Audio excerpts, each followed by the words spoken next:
Station, this is Houston. Are you ready for the event? Houston, this is a space station. Ready for the event.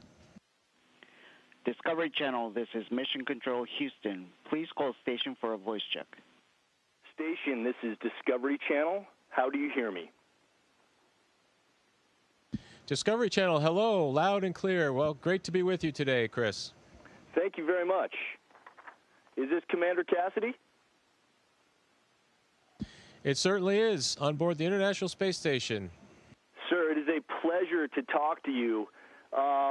I understand this is probably routine for you, but I have to say this is an amazing experience for me to be able to be communicating with you on the International Space Station by telephone. Really, really fantastic. Thank you so much for joining us. Let me start by asking you how it's like for you in space. What adjustments do you make, and what do you miss most about being home? Well, it's always fun to be here. You know, as astronauts, we're preparing and training for space missions our whole career. And I've been an astronaut for 15 years, I guess, a little over that. And then this is only my third time in space. So it's not every day that we're here. So we really cherish every minute that we're here. The days are busy.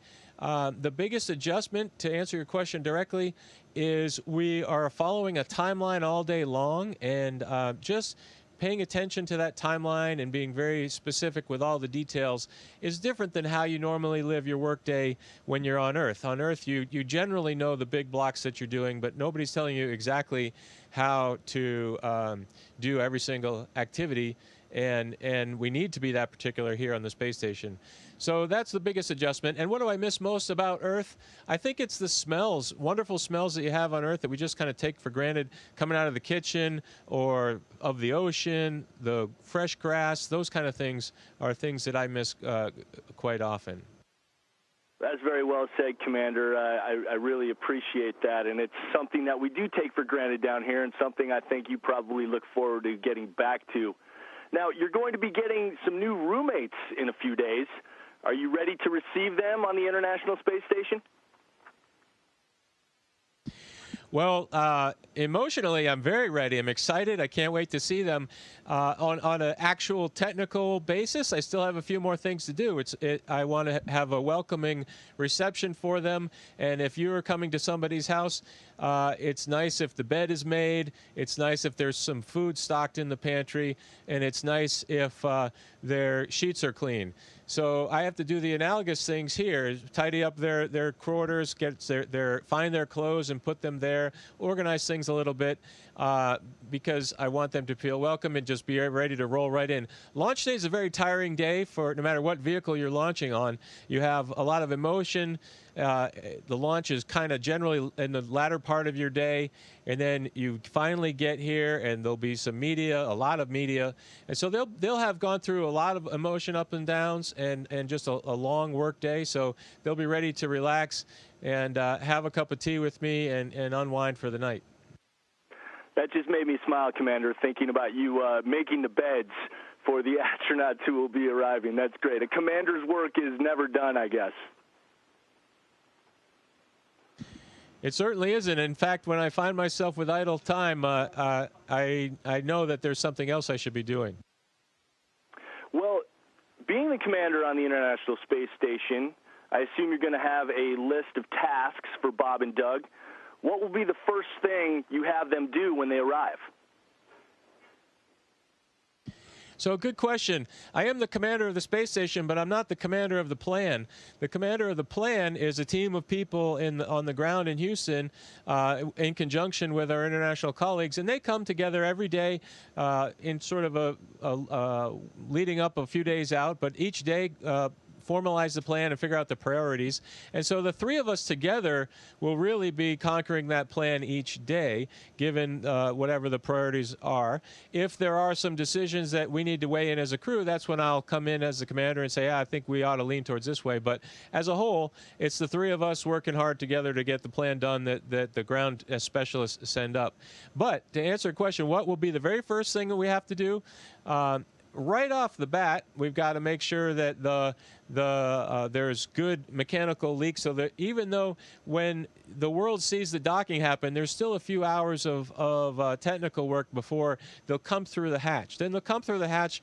We'll have some ceremonial activities, public events, and then the cameras will go off, and that's where I'll need to bring them around to the space station, show them the safety equipment, show them where they'll sleep, show them where to go to the bathroom, because they'll need to do that pretty soon, and then just make sure they understand if there's by chance some weird emergency in the middle of the night on that first night, they know what to grab and where to go. And so those will be the first actions we do on day one. You mentioned the docking procedure, Commander, and let's talk a little bit about that. The Crew Dragon is, of course, the latest and greatest in technology. The Demo 1 launch docking went flawlessly.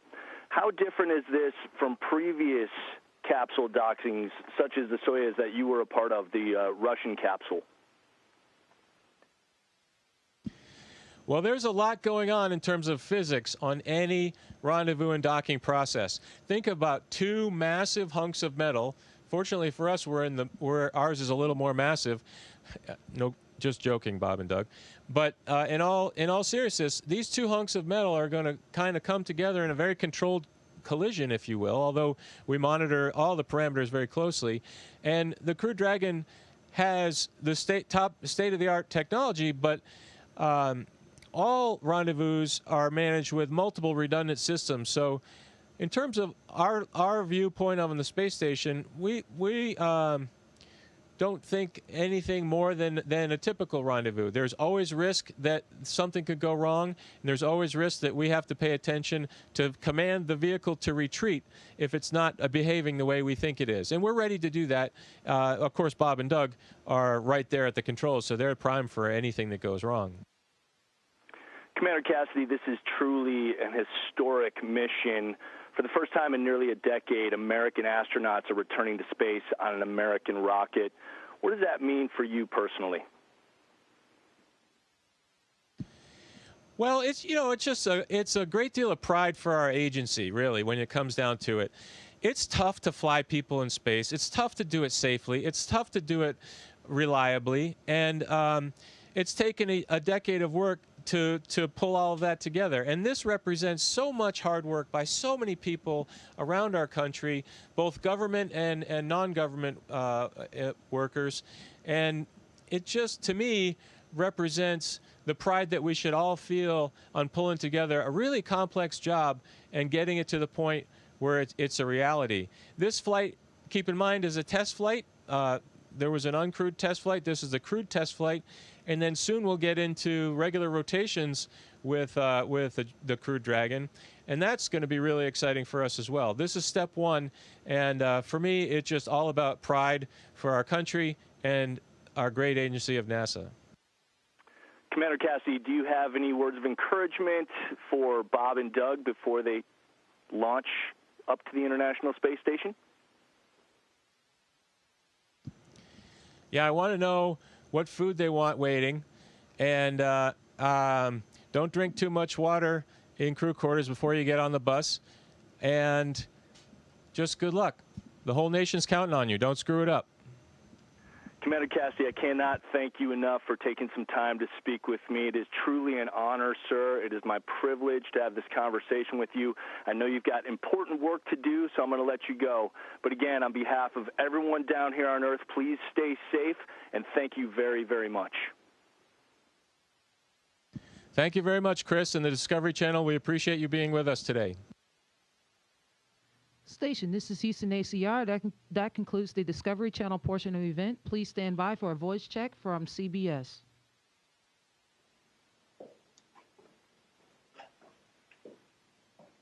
Station, this is CBS. Can you hear me?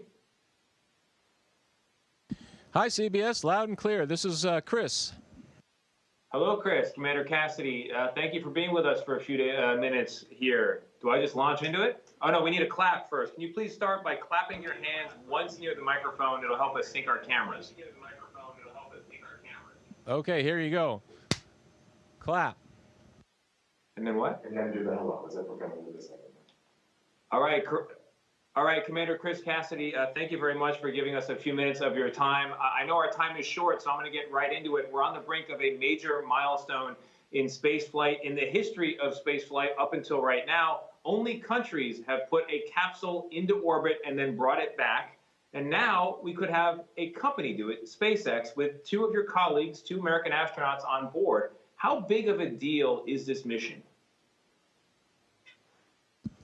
Oh, it's a gigantic deal. I mean, when we retired the shuttle for very sound reasons when that decision was made with aims to move towards the future, and now the future is here.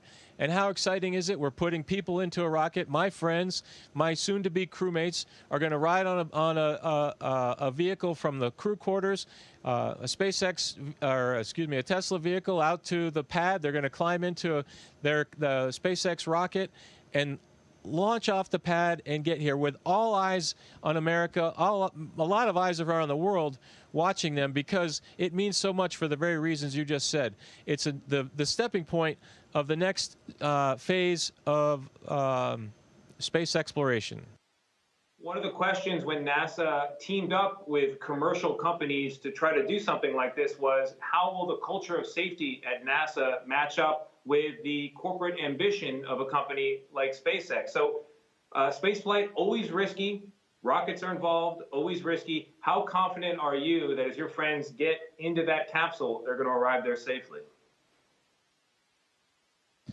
Oh, I'm very confident. I mean, there's smart engineers at NASA, there's smart engineers at SpaceX, all with motivation to do the same thing, and that's fly missions effectively and safely. Nobody's waking up in the morning trying to figure out how to not do that. And so it gives me great peace of mind to know that there's laser focus on mission accomplishment with a safety aspect to that. I think it's a really cool representation to bring together those two cultures, and I think it's been healthy for both the commercial guys who faster and cheaper, and NASA with a more decades-based of safety culture. I think it's been healthy for the growth of both organizations. And certainly inspiring as Americans are able to see Americans launch from U.S. soil for the first time in nearly a decade. But this is a really interesting moment for this mission. The coronavirus, as you float there above, is ravaging the country below. What kind of precautions were taken on your journey, and what's being taken to make sure that the crew coming to you now are completely COVID-free?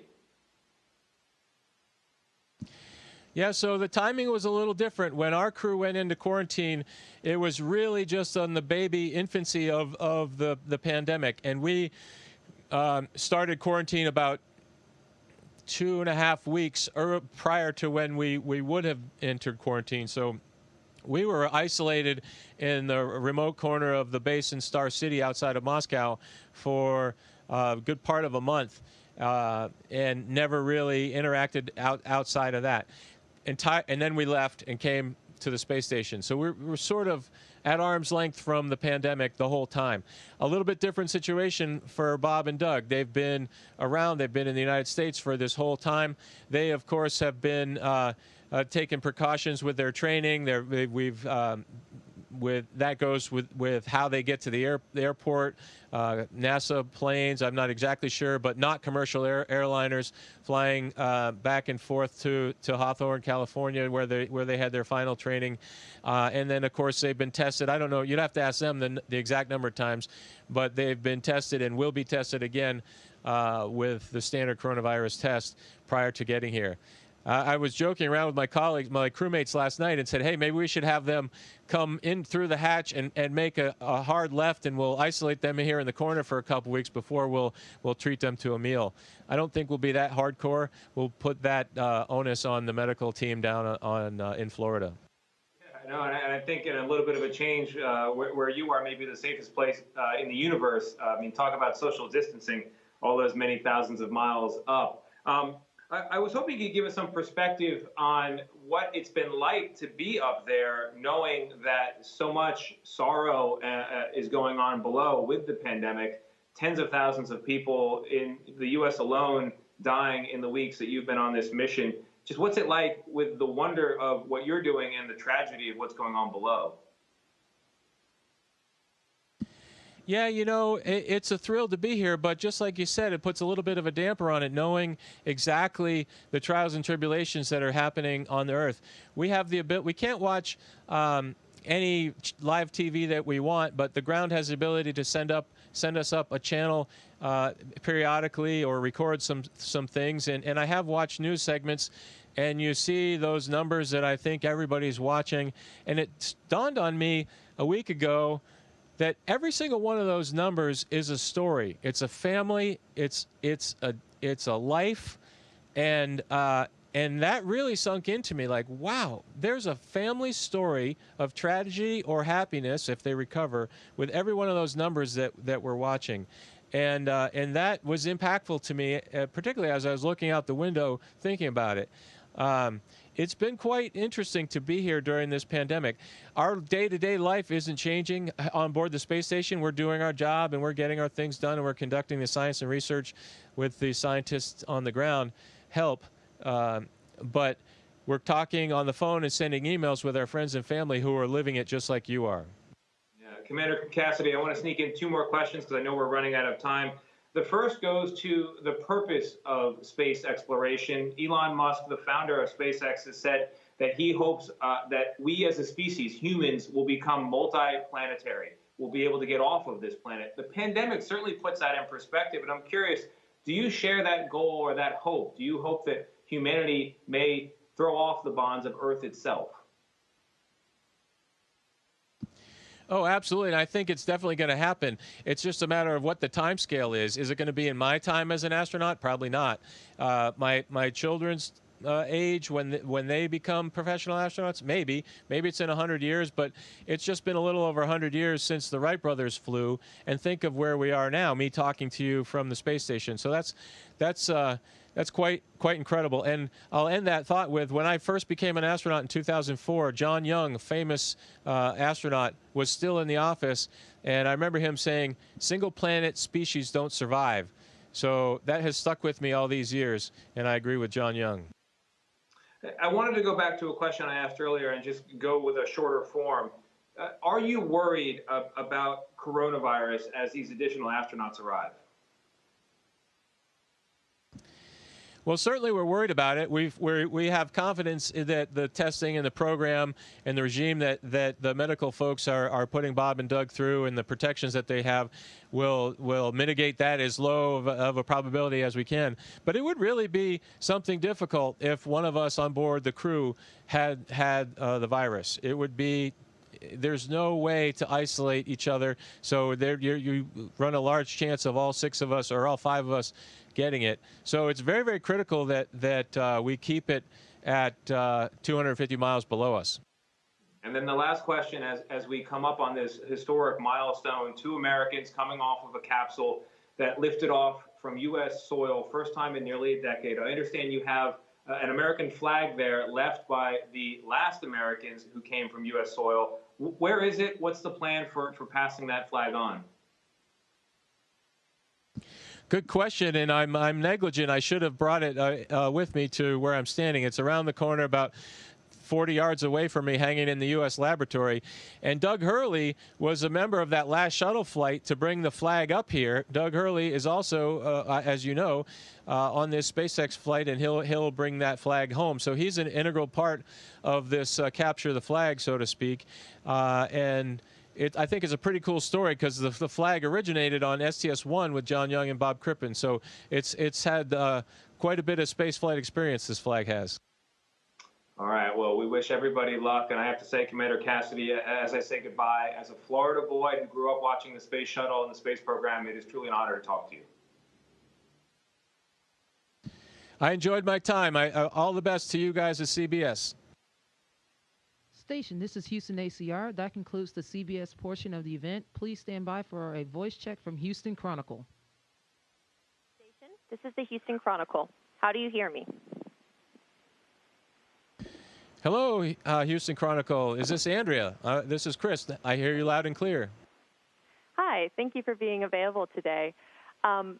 So, in the news conference yesterday after landing at Kennedy Space Center, Doug said you sent him an email saying you're excited to see their ugly mugs, his words, not mine. How do you feel about them joining you for 1 to 4 months?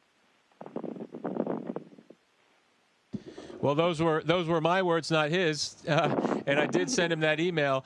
And I'm just really excited to see him. You know, I've enjoyed. I'm here with 2 Russian cosmonauts, and they have busy activities on the Russian side. So largely during the day, I'm by myself here on the U.S. side of the space station, and I'm really looking forward to having a couple crewmates here to help distribute the duties, but also to eat with and laugh with and joke around with. It'll be a great adventure with them. Okay, and how's it been only having 3 crew members and distributing that workload? What's that been like?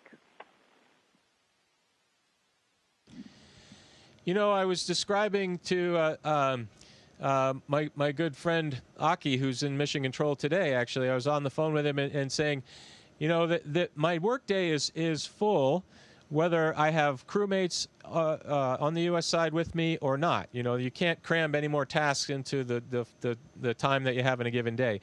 But the difference is there's a certain amount of things, like at home, you have to take the trash out to the curb. You have to bring those bins back. You got to get the mail. You have to put gas in your car. And you have to unload the dishwasher. All of those things, maybe there's multiple people in your household to distribute those activities.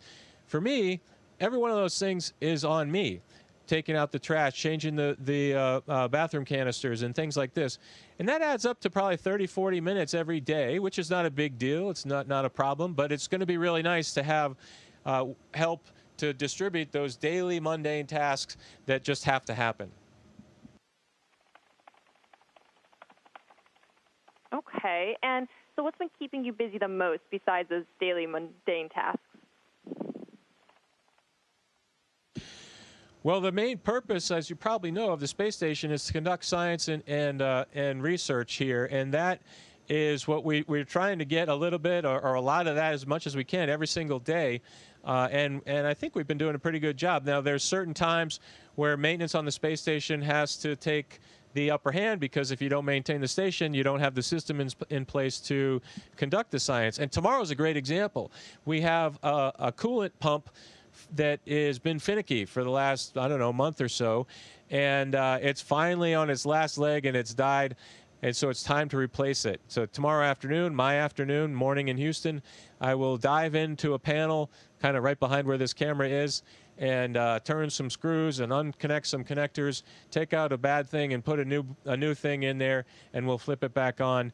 And that's the kind of thing that takes 4 hours. And I wouldn't say it takes away from the science, but keeping those things healthy are what enables us to do the science. Okay, and so what are some of the tasks that Bob and Doug are going to help with? Do you have any science in mind that they will be useful for, or they'll be able to help when they get on board? Well, I can think of lots of things that I need Bob and Doug to do, but not appropriate for the TV here. But no, I'm just joking. The workload for us is distributed between the 3 of us. There's a pile of work that has to happen every day. It's like a pie, and we just chop that pie up and we'll distribute it amongst the 3 of us. Now, that being said, they have had less ability to go to our international partners and receive training on some of those unique systems. For instance, I'm talking to you from the Japanese module. We have some training in Japan that enables us to do work and experiments here that they haven't done. Same thing with the European module. So some of those tasks will fall on me, and a lot of the American tasks will fall on Bob and Doug. And one of the big things that we have is a cargo ship called HTV, which launched yesterday, arrives on Monday, and has a lot of cargo, and we'll have to dive in and start pulling those bags out and then filling up with trash. And I think that is going to be a lion's share of a job for mostly for the 2 of them, I think. Okay, and for you, what's some of the science that is most exciting for you that you're working on at the moment? I don't know if you can see, there's these 2 satellites right here called Astro B, and it's been really fun to be part of working with these guys. They're remote controlled from the ground, and they fly around, and I helped get the initial navigation algorithms going last week, and then earlier today working with our Japanese colleagues who are going to have a student competition in the very near future with using these Astro Bees. And by the way, that's in Japan, but the control for these Astro Bees is in California, so very global in the nature of the coordination. This is one example. It's very visual and fun. There's lots of sciences happening that's behind racks that we can't see, but nonetheless equally as interesting.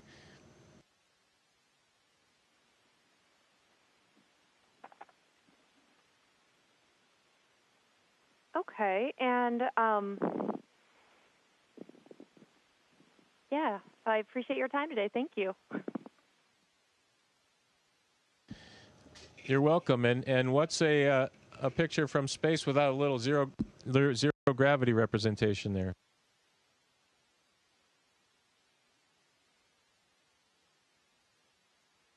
Station, this is Houston ACR. That concludes our event as we count down to 20 continuous years of humans living and working on the International Space Station. Thank you. To all participants from Discovery Channel, CBS, and the Houston Chronicle. Station, we are now resuming operational audio communications.